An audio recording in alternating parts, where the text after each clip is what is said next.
This is what drives me crazy about the NBA. Drives me nuts. Drives me absolutely insane. The Lakers.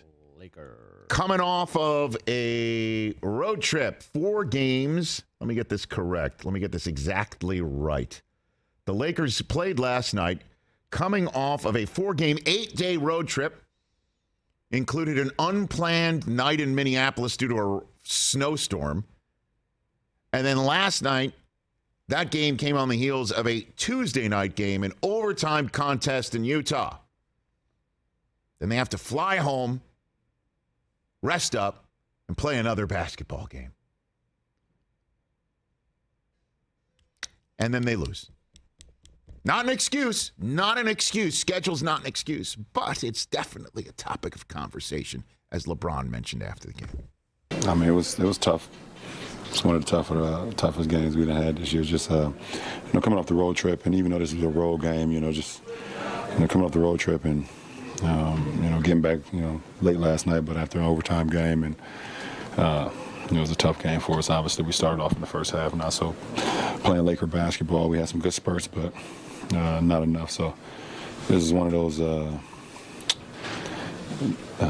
scheduling conflicts, in the season. And definitely got the best of us tonight. You know what we should do is now that the new collective bargaining agreement says people can win the MVP award playing just 65 games in a year, which is just four-fifths of the schedule. That's it. You're going to play 4/5 of the schedule. You could still be MVP of the league. Just let's get rid of back-to-backs. Let's just be done with it. Players don't want it. Organizations don't want it. Be done with it.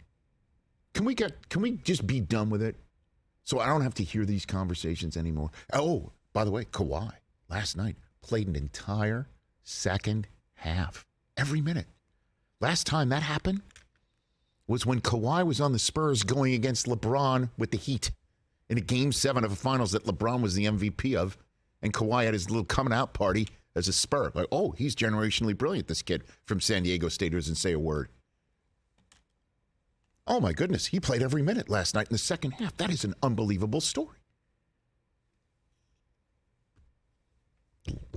It had been 10 years since he'd done that. And the crazy thing is, you know how he was able to do it? Because he rested on back-to-backs all year long. And that's the problem why this was such a must-win game for the Clippers. Just be done with the back-to-backs so Kawhi and everybody else can just play games. And we're not going to have somebody sitting there with an algorithm in an office somewhere.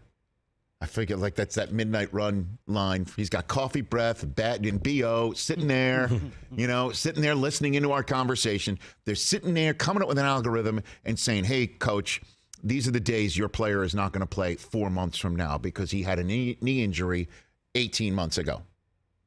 So these games, plan on these guys not playing, and it's come hell or high water. Oh, and by the way, if you spent all those dollars of yours on the secondary ticket market to see their one time coming to your town, sorry. Back in August, these folks in the science and sports department of our organization said these guys aren't playing there. And the guys who play these games come across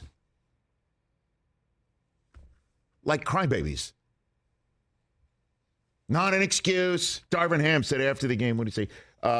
The circumstances were not used as a crutch. They were just real. The real NBA schedule. Everyone goes through it at some point in their schedule in each and every year. True.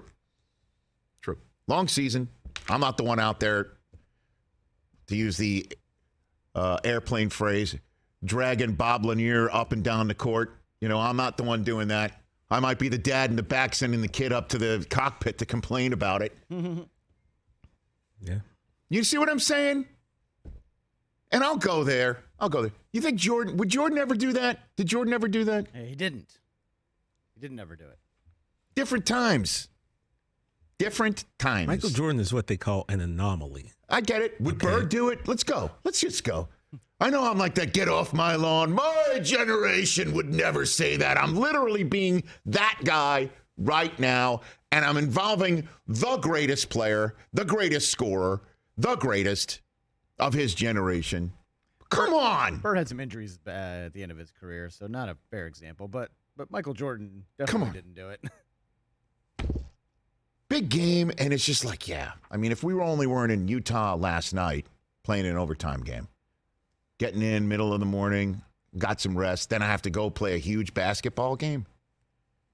I mean, Mike played all 82 games when he was 39. Dude, I just don't want to. So here's the thing. Let's just remove it from the equation. Hey, NBA governors. Just get rid of the back-to-backs. You don't want them. Players don't want them.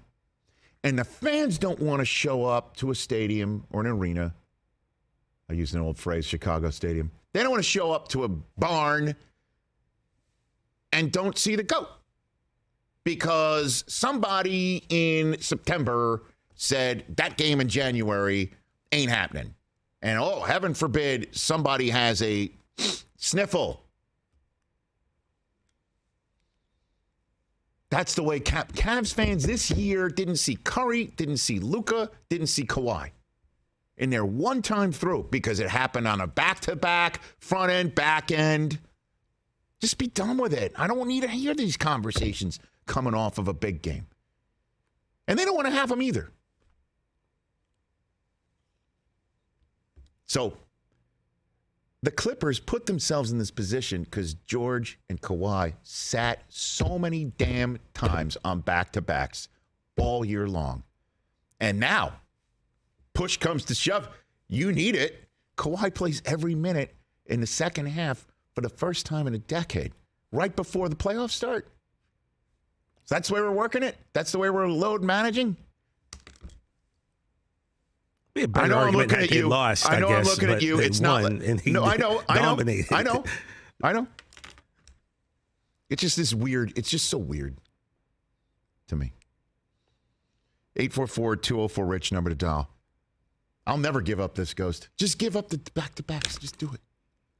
What would that mean, Chris?